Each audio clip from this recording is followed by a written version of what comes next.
Hey, y'all. So welcome back. It's me, Cary. Nice to see you. I don't have a whole lot of time today because I got to go over and help my wife with her Pilates exam. Do Pilates every day. Good for your body. Good for your body. Shout out to Active Core in North Druid Hills over in East Atlanta. But today, I want to talk about modes. Go on, hop up on your soapbox. Ba-da-da-da. So, getting loose, having fun, right? I was poking around online, and what I saw was a description, a video. I think it's about an hour long, but it's a video description of modes and what are modes. That video is actually titled, "What is a Mode?" But it's a lecture given at Lincoln Center by one Leonard Bernstein. Oh, hell yeah. So if you could just bear with me here while I put on my nerd headphones. Music nerd headphones. Does this make me look cool? Does this make me look like I know what I'm talking about? So anyway, if you don't know who Leonard Bernstein is, holy shit. First off, I'm gonna stop you right there. It's Bernstein.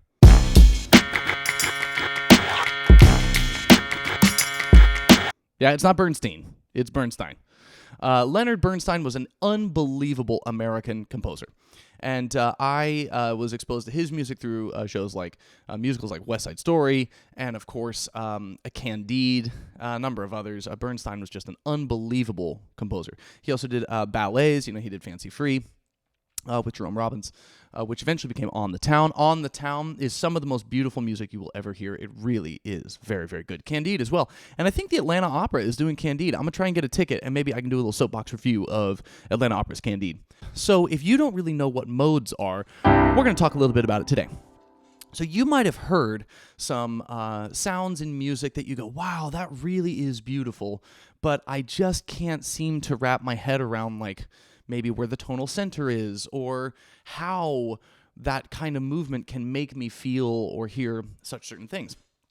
So Bernstein, you'll see, we're going to link the video here. Doug, can we link the video? Yeah, the Bernstein video. No, Doug, not that one, No, the one about the modes. Yeah, all right, sweet, dope. Doug is going to link the video. So it's on YouTube. It's absolutely fantastic. If you got an hour to spend, instead of watching Fuckboy Island or whatever it is you're watching, why don't you learn something? To learn something for once, huh? He gave a series of lectures called the Young People's Concert Series. And this one is actually the first one that was done in color. And so that was pretty novel for them back in the day. But I would love to go back and watch some of the others as well, because the music is absolutely rapturous. He's talking about Debussy. He's talking about Chopin. He's talking about, I think he talks about Grieg or Stravinsky, a number of these other composers. But he describes really, really simply what a mode is and what it can do for you if you understand how to use it in music, right? So ultimately, we're familiar with this, right? 1, 2, 3, 4, 5, 6, 7, and 1 again, which would lead you into the next octave. So really, a mode is just a scale. So all scales are modes. A mode just means a method for you to move around in music. So I didn't know, and I got the modes kind of listed up here, but these weird names, Ionian and Dorian and Locrian and Lydian, these are names from the Greek. And so we've sort of pass these down. Obviously, people like Beethoven, he uses some examples of Beethoven, and of course Debussy, a number of other artists. But what I love is the way that he just describes it. So easy that a young person could understand it. We all know that's probably the most, do, a deer, a female deer. Now let's say if you're going to play only white keys in the key of C for Cary. If you're going to play in the key of C, let's just say you start the scale, but you move it up 1 degree. So you start the same white key scale, but you're going to start on D. Now, isn't that an interesting sound? And Bernstein gets into, this is the Dorian mode, but Bernstein gets into great examples of beautiful symphonic music that utilize these different modes, and particularly his own music or the music of other great composition masters. So if you just continue going up the scale, you get the Phrygian mode, right? Kind of a weird word. And it's also kind of a weird sound. Here you have the Lydian mode. Now the Lydian mode is interesting because if in the key of C you start on the 4, which would be F, and play an all-white scale, you almost have an F major scale, but you have this raised 4. So that would be...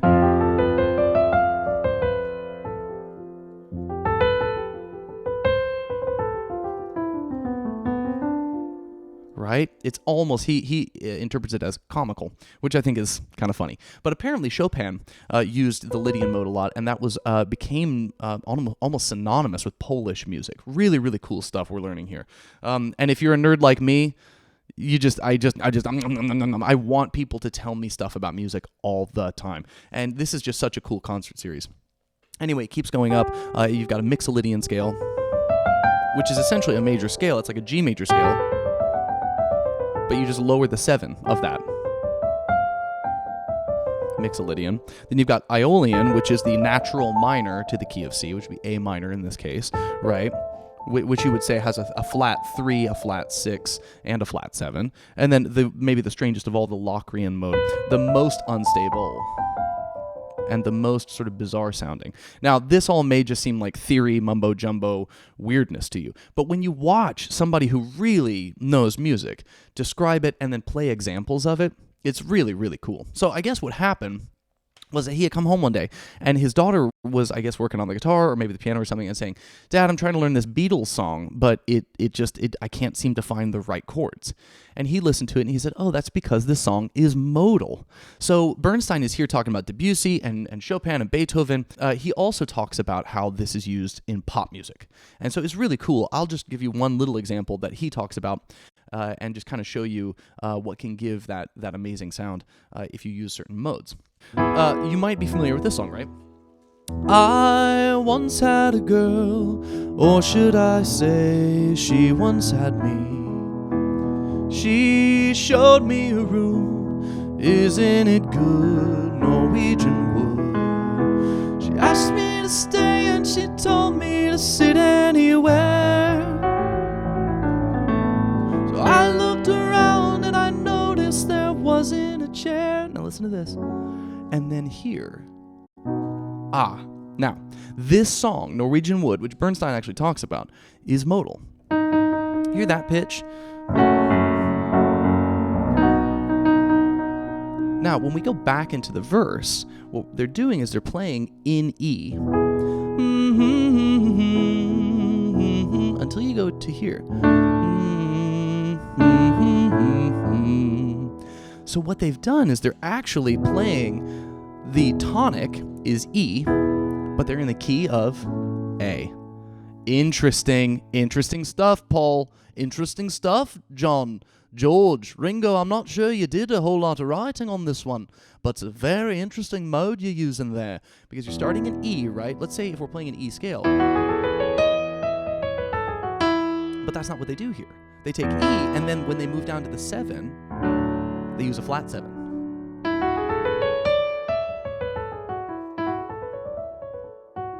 Interesting. If you remember from just a minute ago, that would be a Mixolydian mode, right? Then they pass through A to get back to E. Then they do this weird thing where they go minor. I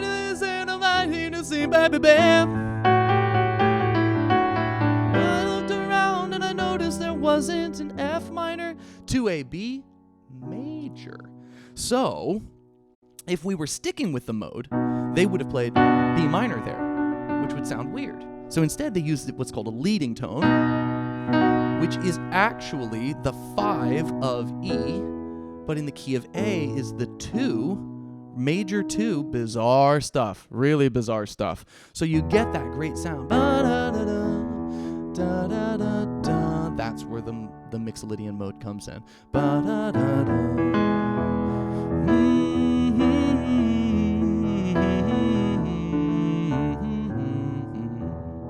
Now, this might not be very interesting to you, but to me, this is fascinating. So technically, every scale has 7 modes. And this goes across the keys. So when you get, I don't mean the keys, I mean the key signatures. So if you were to start, let's say, in the key of A instead of the key of C.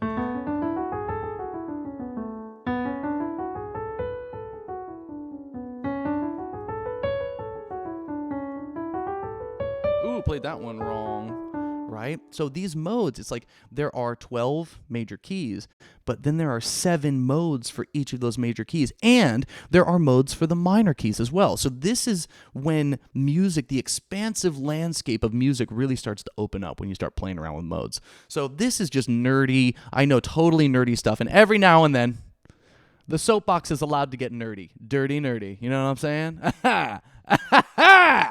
So, just thank you for indulging me.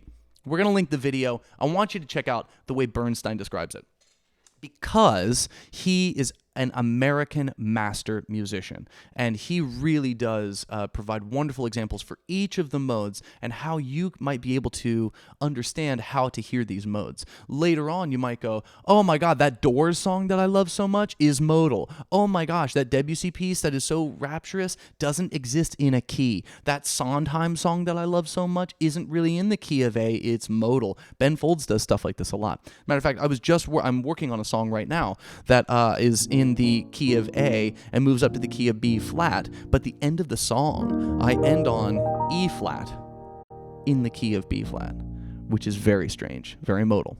So this allows for us to have infinite, truly indefatigable exploration of music. Check out your modes, watch the video by Bernstein, let me know what you think. So comment in the comment section. Not going to read it. But I love modes. I hope you find as much delight in them as I do. And make music. If you learn just some basic scales and some basic modes, you'd be surprised the way your ear starts to open up to the beauty and the splendor that is available to us when we play and make music. Anyway, check out the video. I hope you enjoyed this one. If not, tough.